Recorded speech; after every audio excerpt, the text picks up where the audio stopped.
Okay, hammer-ons. A hammer-on is something that sounds exactly, is what it sounds like.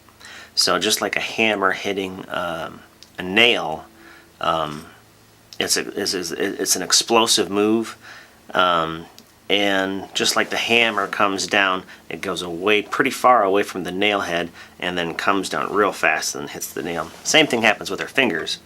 And in this case, in this example, we're going to use the 3rd fret of the 4th string.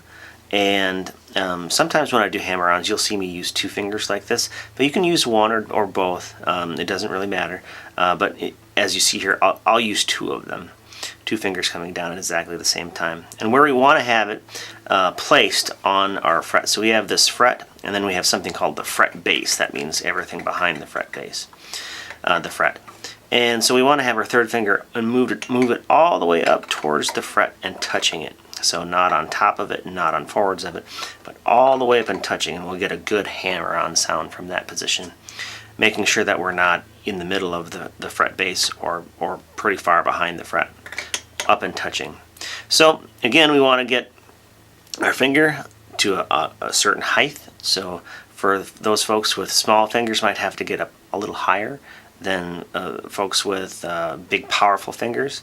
So just like a hammer, you lift it up and then it slams down right on the fret in an explosive way. So it goes by faster than it feels you should at the first couple of times. So again, we play an open note and just let it ring out, followed by the explosion of our fingers downwards. And then if for some reason you're not getting that sound or that big sound, it's only because that we're not hitting the fret with enough velocity. Right? So more velocity, more explosion, we're going to have a good hammer-on sound.